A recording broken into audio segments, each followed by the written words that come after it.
ماہنامہ دریافت سے انتخاب کی سیریز کے سلسلے میں دریافت کے شمارہ نمبر 14 سے رام لال کا ایک افسانہ جس کا عنوان ہے ہسٹری شیٹر منتخب کیا گیا ہے۔ سماعت فرمائیے دریافت ڈیجیٹل پر رام لال کا افسانہ ہسٹری شیٹر۔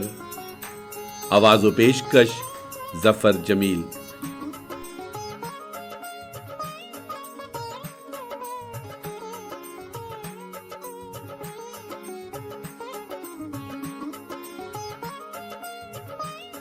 میں کتنی دیر تک پلنگ پر پڑا کروٹیں بدلتا رہا۔ میرا خدشہ غلط نہیں ہو سکتا تھا۔ میں اٹھ کر چھت سے اترنے ہی والا تھا کہ میرے کانوں میں دینے ہیڈ کانسٹیبل کے چلانے کی آواز آئی۔ اکبر اور یارے دونوں چیدے کو ڈھونڈ کر لانے میں ناکام رہے تھے۔ وہ مجبور ہو کر چیدے کی عورت کو تھانے میں لے آئے تھے۔ میں کرتے کے بٹن بند کرتا ہوا اپنی میز کے سامنے آ کر بیٹھ گیا۔ 1 درجن سپاہیوں کو شہر کا کونا کونا چھاننے کے لیے روانہ کر دیا۔ ان سے کہہ دیا لوگوں کو جگا کر خبردار کر دیں اور چیدہ جیسے ہی ہاتھ لگے اسے گھسیٹتے ہوئے تھانے میں لے آئیں۔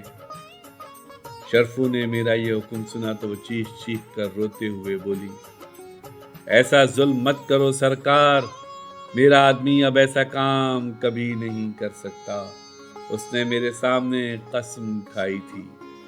چپ! میری زبان پر ایک بہت ہی بھدی گالی آتے آتے رک گئی۔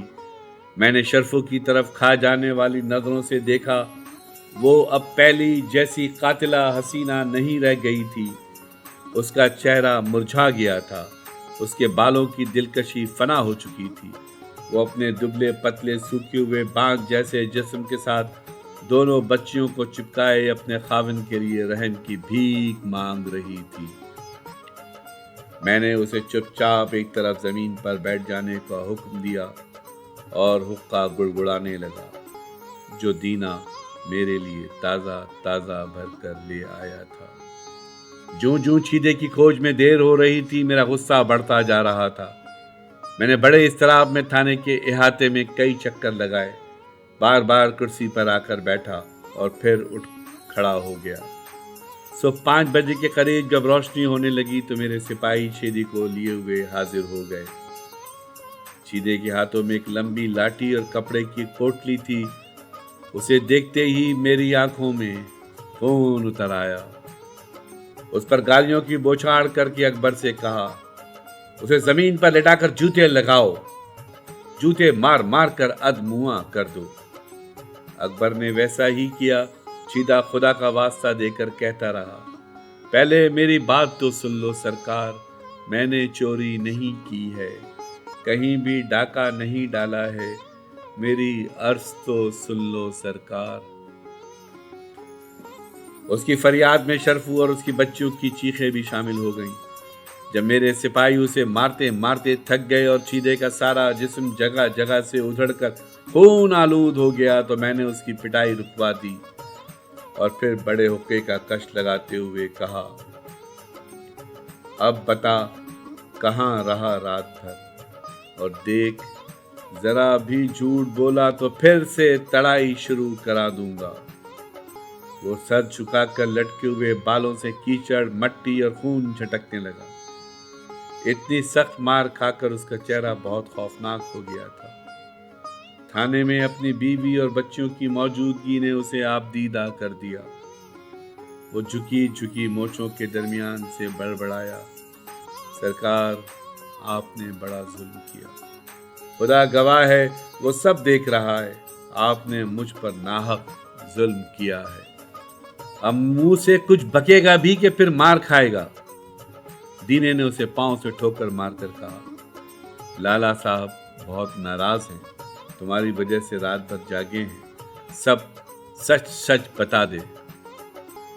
میں نے پہلے بھی کہا ہے، اب بھی کہتا ہوں، میں نے کوئی جرم نہیں کیا ہے، مجھ سے بڑی قسم اٹھوا لو سرکار۔ رات بھر پھر کہاں غائب رہا تو، بتاتا کیوں نہیں؟ اکبر نے اس کے بالوں سے پکڑ کر اس کا سر اوپر اٹھا دیا۔ چیدے نے ادھر ادھر دیکھا، پھر آہستہ سے لنگڑاتا ہوا اٹھا، ایک طرف پڑی ہوئی لاٹھی اور کپڑے کی پوٹلی اٹھائی اور بولا،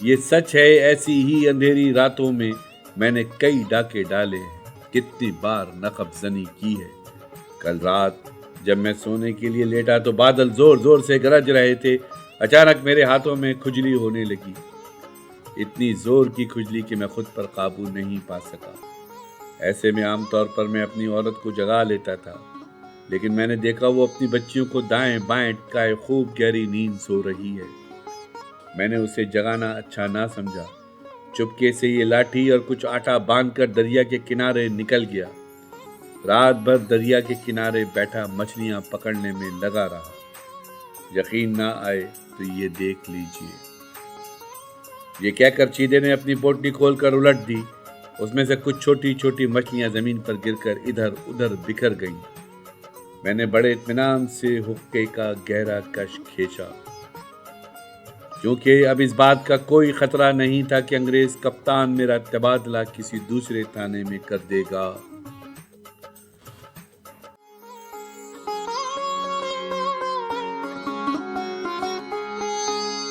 آواز و پیشکش ظفر جمیل۔